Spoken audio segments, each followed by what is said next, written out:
நான் ஜெபம் செய்கிறேன், ஜெபமாலை செய்கிறேன், பாத யாத்திரை வருகிறேன், இவை அனைத்தையும் சொல்கிறேன். ஆனால் இறை வார்த்தையை மட்டும் என்னை கேட்க சொல்லாதே.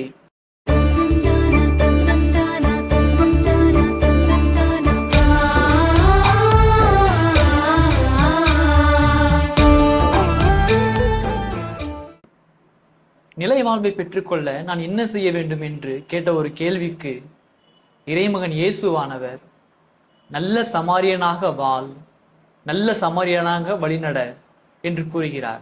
அது கடந்த வாரத்தின் நற்செய்தி நமக்கு கொடுத்த ஒரு அழைப்பாக இருக்கின்றது. அந்த நல்ல சமாரியனாக இருக்க வேண்டும் என்றால் நாம் என்ன செய்ய வேண்டும் என்று இந்த வாரத்திலே நமக்கு கொடுக்கப்படுகிறது.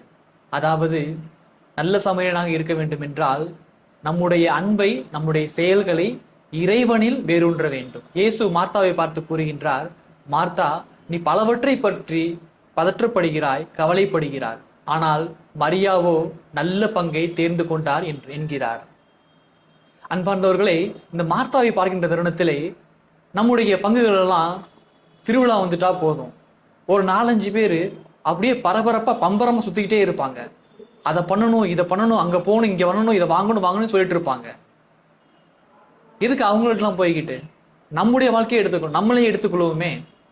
நம்ம தினமும் கோயிலுக்கு போறோம், ஆலயங்களுக்கு போறோம், ஜெபம் செய்கிறோம், ஜெபமாலை செய்கிறோம், சிலுவைப்பாயை செய்கிறோம், பாத யாத்திரை செல்கிறோம், இவை அனைத்தையுமே செய்கிறோம்.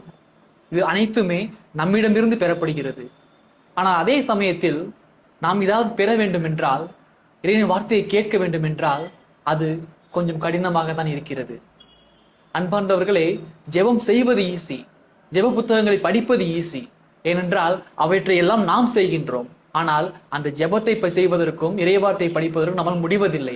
காரணம் என்னவென்று பார்த்தோம்னால், இறைவார்த்தையை கேட்கின்ற பொழுது, இறைவார்த்தையை படிக்கின்ற பொழுது நம்முடைய குற்றங்கள், நீ தவறு செய்கிறார் என்று நம்முடைய குற்றங்கள் அனைத்தும் சுட்டி காட்டப்படுகின்றன, குறித்து காட்டப்படுகின்றன.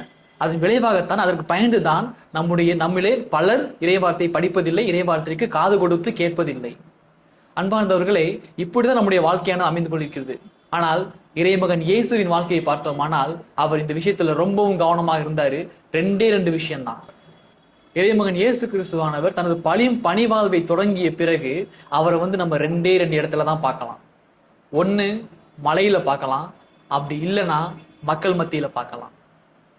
அன்பார்ந்தவர்களே, தன்னுடைய உறவை பிற மனிதர்களோடு புதுப்பித்துக் கொள்ளவும், பிற மனிதர்களும் உறவு கொள்ளுவதற்காகவும் மக்கள் மத்தியிலே வலம் வருகிறார். அதற்கு காரணமாக இருக்கக்கூடிய அந்த இறை அன்பில் நினைத்திருக்க, இறை உறவை புதுப்பித்துக் கொள்ள, இறை உறவில் ஆழ்ந்து இருப்பதற்காக மலைக்கு சென்று இறைவனோடு தனிமையில் நேரம் செலவிடுகிறார். நம்முடைய வாழ்விலே இந்த 2 நமக்கு இருக்கிறதா? செயல் மட்டும் இருந்தால் போதாது, ஜெபம் மட்டும் இருந்தால் போதாது, ஜெபமும் வேண்டும், செயலும் வேண்டும்.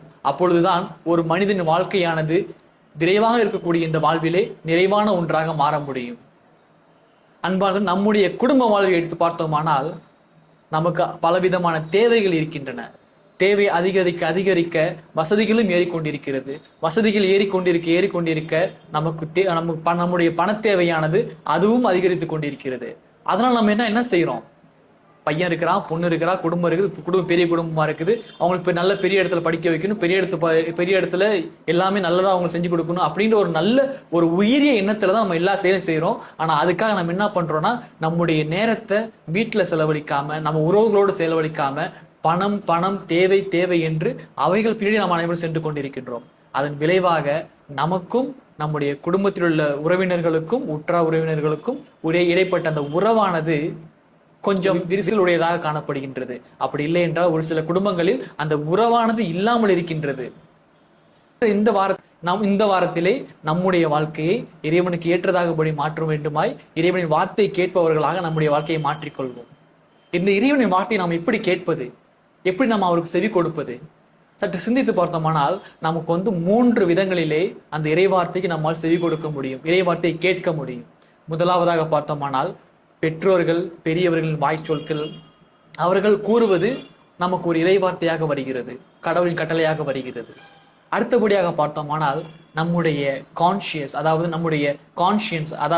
நம்முடைய மனச்சான்று, நம்முடைய மனசாட்சி நமக்கு இறைவனின் இறைவார்த்தையை நமக்கு கொடுக்கும். நாம் இதை செய்ய வேண்டும் என்று நமக்கு குறிப்பிடுகிறது. மூன்றாவதாக பார்த்தோமானால் அந்த இறை வார்த்தையிலே நாம் இறைவனின் செயல்களை, இறைவனின் வார்த்தைகளை, இறைவனின் கட்டளைகளை நம்மால் உணர்ந்து கொள்ள முடியும். ஆனால் இந்த செயல்கள் அனைத்தையுமே நம்மால் செய்ய முடிகிறதா? நாம் அனைவருமே இறைவனுக்கு செவி கொடுக்க தயாராக இருக்கின்றோமா? இறைவன் பேசுவதை கேட்க நாம் தயாராக இருக்கின்றோமா? சற்று சிந்தித்து பார்ப்போம். பெரும்பாலான நேரங்களில் நாம் அனைவருமே நான் சொல்கிறேன் நீர் கேள், நான் இதை செய்கிறேன் நீர் பார்த்துக்கொள், நான் ஜெபம் செய்கிறேன், ஜெபமாலை செய்கிறேன், பாத யாத்திரை வருகிறேன், இவை அனைத்தையும் சொல்கிறேன், ஆனால் இறை வார்த்தையை மட்டும் என்னை கேட்க சொல்லாதே என்றுதான் நம்முடைய பெரும்பாலான வாழ்க்கையிலே நாம் அனைவருமே வாழ்ந்து கொண்டிருக்கிறோம். இந்த தருணத்திலே, இன்றைய தினத்திலே இதை ஒரு டாஸ்காக எடுத்துக்கொள்வோம், ஒரு சேலஞ்சாக, ஒரு சவாலாக எடுத்துக்கொள்வோம். இந்த வாரத்திலே என்னால் இறைவனுக்கு செவி கொடுக்க முடிகிறதா? இறைவனின் வார்த்தையை கேட்க முடிகிறதா? ஆலயத்திற்கு செல்கிறேன், அந்த இறை வார்த்தை என்னுடைய இல்லங்களிலே என்னால் படிக்க முடிகிறதா? அதை படித்து பிறருக்கு எடுத்துக் கொடுக்க முடிகிறதா என்று சிந்தித்து பார்ப்போம். வாழ்க்கை நிச்சயமாக மாற்றமடையும்.